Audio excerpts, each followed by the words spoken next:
Сәлеметсіздер ме, оқушылар? Бүгінгі сабағымыздың тақырыбы бұрыш деп аталады. Бүгінгі сабақта сіз бұрышты транспортир көмегімен өлшеуді үйренесіз. Алдымен балар толықтауыш сәулелермен таныс болайық. Нүктемен түзуді бөлгенде шығатын сәулелер толықтауыш сәулелер деп аталады. Мысалы балар, неке біз бір түзуді алып, оны нүктемен бөлетін болсақ, осы жерде пайда болған сәулелерді толықтауыш сәулелер деп атайды. Мысалы, біздің түзуімізді нүктемен екіге бөлген кезде ОА сәулесі және ОБ сәулесі пайда болды. Осы сәулелерді біз толықтауыш сәулелер деп атаймыз. Және балар, еске түсіре кетейік, осы АОБ бұрышы жазыңқы бұрыш болып тұр, және ол жазыңқы бұрышымыз біз білеміз 180 градус. Жазып қояйық балар. Белгені бойынша мына бұрыш белгісін қоямыз да, яғни АОБ бұрышы 180 градус деп белгілейміз. Ал енді балар, келесі танысатын ұғымымыз биссектриса деп аталады. Ал назар аударайық. Бұрыштың төбесінен басталып, оны өзара тең екі бұрышқа бөлетін сәуле биссектриса деп аталады. Ал балар, мысал келтірейік.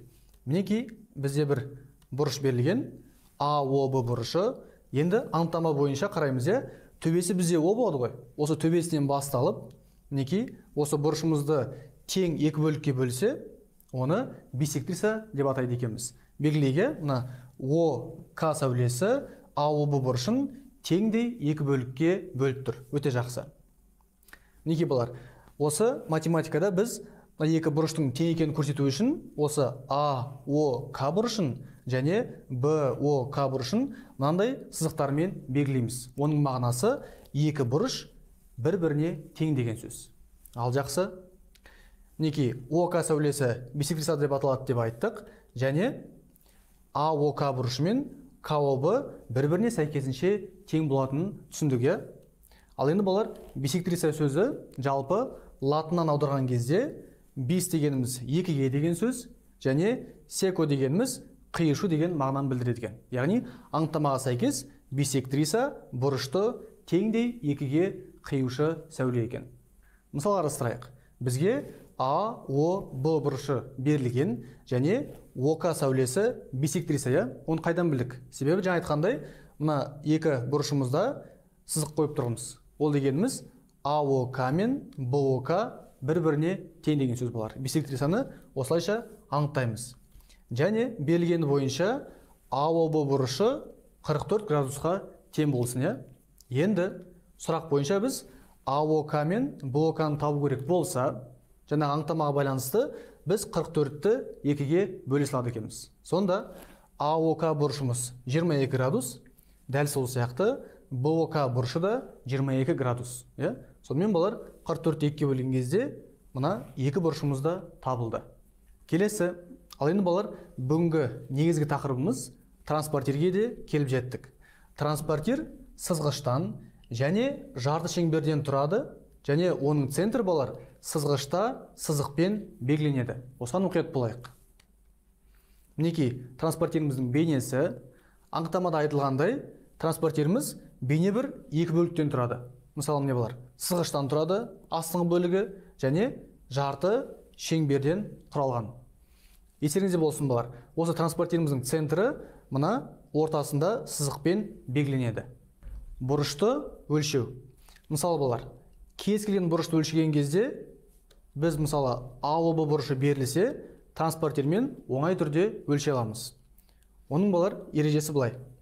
Мына транспортирімізді төбенің ортасына қоямыз. Яғни айттық қоя, транспортирдің өзінің центрі болады. Сол центрді мына О төбесіне әкеліп сәйкестендіреміз. Және екінші қадам бойынша мына ОБ сәулесін мына сызғыштың бойымен нөлдік нүктеге келтіреміз. Және де мына екінші сәулемізге ОА-ға қарайтын болсақ, ол мына транспортиріміздің бойында белгілі бір өлшемге сәйкес келіп тұр. Яғни қараймыз, мына сәулеге қарайтын болсақ, дәл-медәл 60 градусқа тең келіп тұр.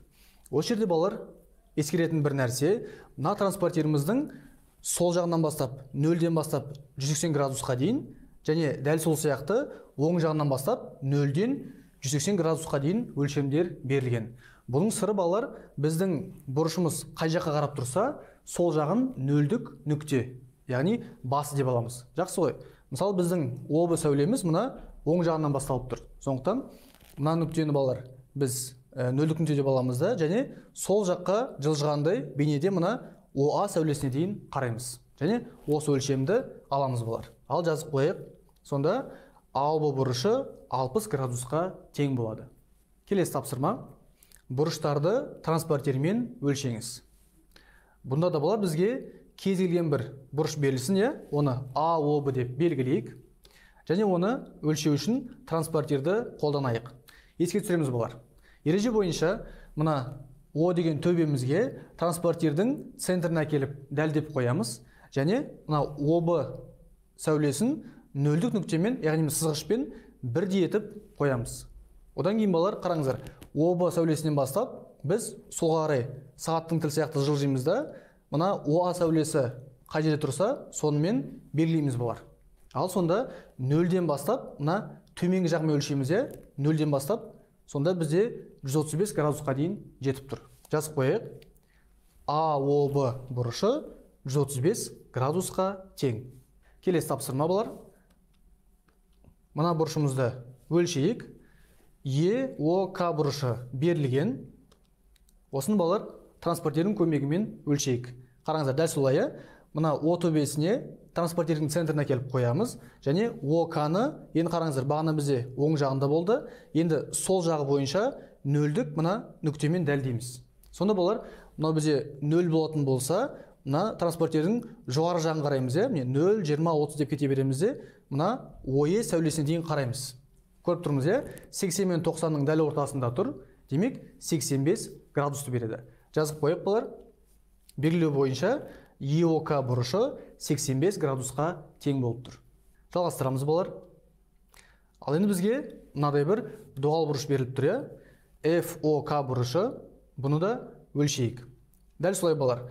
Мына О төбесіне транспортердің центріне кеп қоямыз. ОК дегеніміз міне оң жағынан бастап нөлдік нүктеде тұрады. Енді ОФ сәулесін өлшейік балалар. Міндетті түрде біз оң жағынан бастағандықтан мына нөлден басылатын төменгі бөліктер бойынша өлшейміз. Сонда қараңыздар, дәлме-дәл 150 мен 160 градустың ортасында тұр. Олай болса ол 155. Жазып қойық. ФОК бұрышы 155 градусқа тең болып тұр. Келесі тапсырма болар. Мұқият қарайық. Бұл жерде біз мына сол жақтан басталып тұрған сүйір бұрышты көріп тұрмыз. Оны GOL деп атайық. Енді транспортермен өлшейік балар. Мінекей төбесін дәл ортасына келіп дәлдедік. Сол жағынан болғандықтан балар біз OL сәулесін нөлдік нүктеге дәлдеп қоямыз да, мына жоғарғы бөлігі бойынша есептейміз. Сонда қараңыздар балар, біздің OG сәулеміз 22 градусқа келіп тоқтап тұр. Олай болса, GOL бұрышы 22 градусқа тең. Келесі тапсырма. Ал енді балар, бұл жерде әлдеқайда оңай MOK бұрышы беріліп тұр. Енді қараңыздар балар, еске түсірейік. Өткен сабақтары біз айттық, мына тік бұрышты, яғни 90 градусқа тең болатын болса, оның мына О төбесінде белгіленуінің өзі шаршы тәрізді белгімен белгіленеді. Бұған қарап, бірден мына MOK бұрышымыз тік бұрыш екенін білуге болады. Енді оны транспортермен өлшеп көзімізді жеткізейік. Қараңыздар балар, О төбесін транспортердің ортасына кеп қоямыз. ОК сәулесі мінекей нөлдік нүктеден басталады және төменгі бөлік бойынша қараймыз. Мына ОМ сәулесі 90 градусқа дәл келіп тұр. Жазып қойық болар. Белгілеу бойынша МОК бұрышы 90 градусқа тең. Ал енді балар, сабағымыздың ең қызықты жеріне де келдік. Өмірден мысал келтірейік. Экранда біз мына бір сағатты көріп тұрмыз. Сағаттың ішінде біз қазір сағат тілі мен минут тілінің арасындағы бұрышты өлшеуге тырысамыз. Неке балар, біз ереже бойынша мына транспортерді балар тура ортасына кеп қоямыз. Ал мына ортасы, ол мына бұрыштың төбесі деп аталады. Енді қараңыздар, екі мына сағат тілі мен минут тілінің арасында бір бұрыш пайда болды. Транспортерді мына екі сәуленің біреуін таңдаймыз да, осы нөлдік нүктеге дәлдеп қоямыз. Енді қараймыз болар.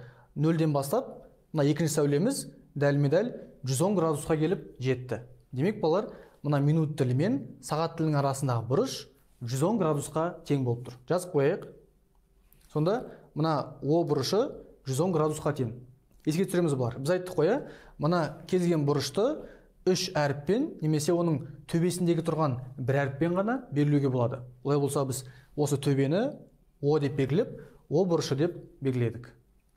Келесі мысал балар, мына суретке қарайық. Бұл суреттің қараңыздар 4 бұрышы бар және әр бұрышы тік болып тұр. Осы бұрышты транспортермен өлшеп көрейік. Мысалы, мен мына сол жақ төменгі бұрышын таңдадым және мына бұрышты балалар мен К нүктесімен белгілеп, ол біздің бұрышымыздың төбесі деп аталады. Олай болса, ереже бойынша мына бір жақ сәулесін мен 0-мен сәйкестендіремін де, екінші жақ сәулені қарасам 90 градусқа тең болып тұр екен. Олай болса, К бұрышы 90 градусқа тең. Олай болса балалар, көріп тұрмыз ғой, барлық бұрыштары тік болып тұр, әр қайсысы 90 градусқа тең екен. Келесі мысалымыз, мына үйдің шатыры қанша градусқа тең екенін қарап көрейік. Неге балалар, транспортерді үйіміздің төбесінің оң жағына келіп дәлдедім және осы нүктені М деп белгілейміз және ол осы бұрыштың төбесі. Олай болса, оң жағынан басып қарастырамыз бар. 0-ден бастаймыз және мына үйдің төбесі 35 градусқа тең болып тұр. Жазып қояйық. М бұрышы 35 градусқа тең. Осымен балар, бүгінгі сабақта біз әртүрлі бұрыштарды транспортердің көмегімен өлшеуді үйрендік. Келесі сабақта кездескенше сау болыңыздар.